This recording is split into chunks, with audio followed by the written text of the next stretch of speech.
Hey everybody, I'm Sarah with the Adventure Squad, and today I'm bringing you another family-friendly strategic tile laying game. And today I'm talking about Ingenious. Now, I have already made a video on the game Quirkle, and this is somewhat similar to that, except maybe a step up. So this game was made in 2004. It's for 1 to 4 players, ages 8 plus, and it takes about 30 to 45 minutes to play.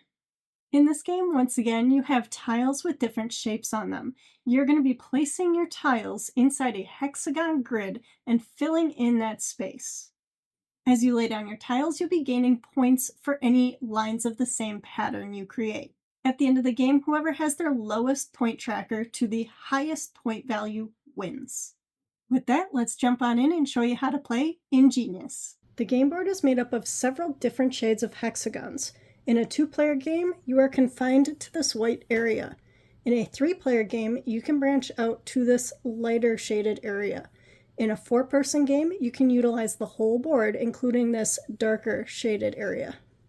It just gives you more space to branch out with your tiles when playing with more and more players. When setting up for this game, all players get a scoreboard with each color of score marker, score tracker here, and you're going to get a stand and draw 6 starting tiles. As you can see, these tiles have different shapes on them. Some of them have the same shape, so there's some doubles, and a lot of them have 2 different shapes on them. Each turn you're going to take 3 actions. First, place a tile on the game board. Then, score the colored symbols on this tile and add up any extra points you have for connecting the same symbols. Then replenish your rack to 6 tiles. Once you select the first player, they're going to place 1 tile and connect it to one of these symbols that are already on the board. I could play this double green tile over here on the green that's already on the board. I would want to place it here so that I get points.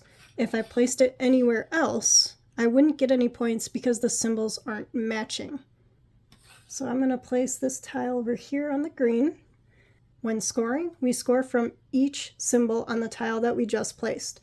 So we're looking for the same symbol connected to the tile that we just placed. So there's 1 circle here. So from this tile, we get 1 point for this, and going from this one, we get another point because it's also connected to that. So we would get 2 points. We would then move our green peg up 2 points. Then we draw a tile to bring our rack back up to 6. For the first turn, each player has to play at a different symbol. So if someone's already played here at this green circle, no one else would be able to place a tile here until the second turn. So I could go ahead and place this tile over here. And so I look at my tiles. This blue star is adjacent to this blue star, so I would get 1 point. This orange hexagon isn't connected to any other lines, so I wouldn't get any points for that one. So I would just get 1 point. And I just move up my blue tracker 1. And then draw a tile to bring myself back up to 6. Now after the first turn, we can play anywhere on the board that we want. So I could play off of this one if I wanted to, or over here on these green ones. And I think I'll just do that. So we'll do that. So again, this green circle is in the same line as these two. So I would get 1, 2 points. You don't get a point for the symbols on the tile that you just played. You only get points for each other one in that line. So I would get 2 points for green and no points for red because that's not connected to the red yet.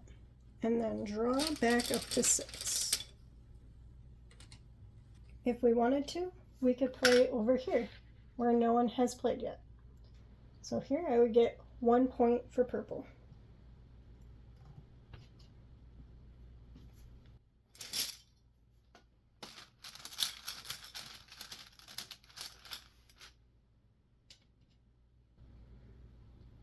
If I play this one over here, I look at all of the adjacent spaces to the tile that I just played. So I would get 1 point here, because we're getting points in straight lines. So 1 point here, 1 point here, and 1 point here. This one over here is not in a line with this one, with the tile we just placed. So we wouldn't get a point for this one right here. We would get 1, 2, 3 points for green and 1 point for red.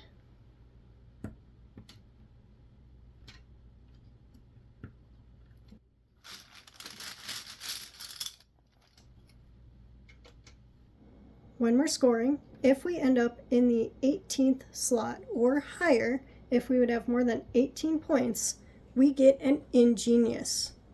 When you get an Ingenious, you get to play another tile.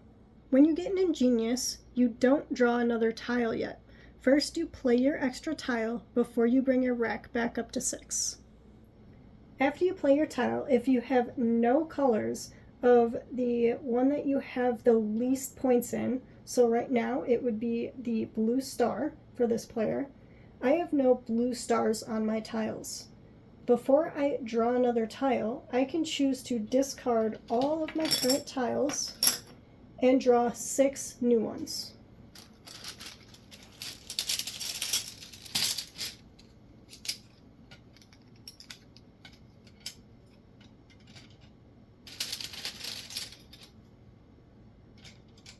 The tiles that I had are then placed in the bag and shuffled with the other tiles.